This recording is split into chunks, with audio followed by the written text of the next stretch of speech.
पिछले 72 घंटों में भारत बांग्लादेश के नक्शे पर वो लकीरें खींच दी गई हैं जिन्हें मिटाना अब नामुमकिन है।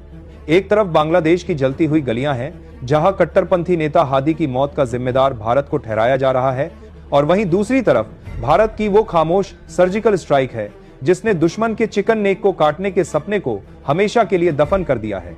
ढाका की सड़कों पर आज एक ही शोर है कि हादी ने जैसे ही भारत के तिरंगे को ललकारा, जैसे ही उसने भारत की गर्दन यानी चिकन नेक को मरोड़ने की धमकी दी, वैसे ही उसे अज्ञात गनमैन ने मौत के नींद सुला दिया। बांग्लादेश चिल्ला चिल्ला कर कह रहा है कि इसके पीछे भारत का हाथ है, लेकिन सच क्या है?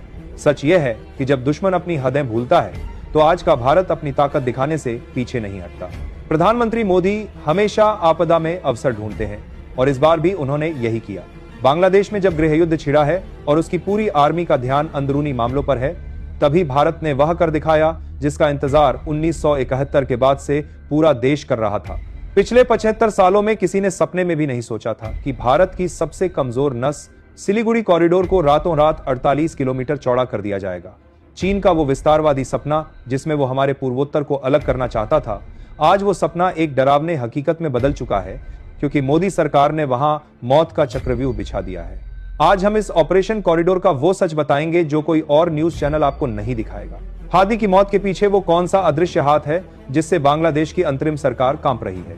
48 किलोमीटर चौड़े इस कॉरिडोर का वो सैन्य रहस्य क्या है जो चीन की नौसेना और वायुसेना के लिए काल बन गया है?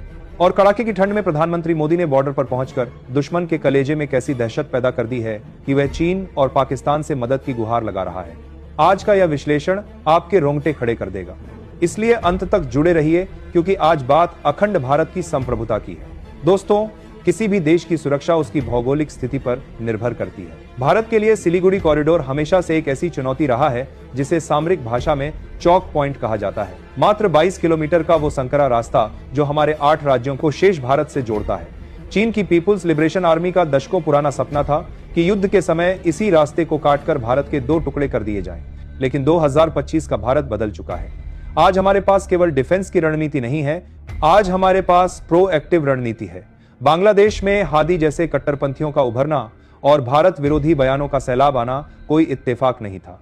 यह एक गहरी अंतर्राष्ट्रीय साजिश थी ताकि भारत को अपनी पूर्वी सीमा पर उलझाया जा सके।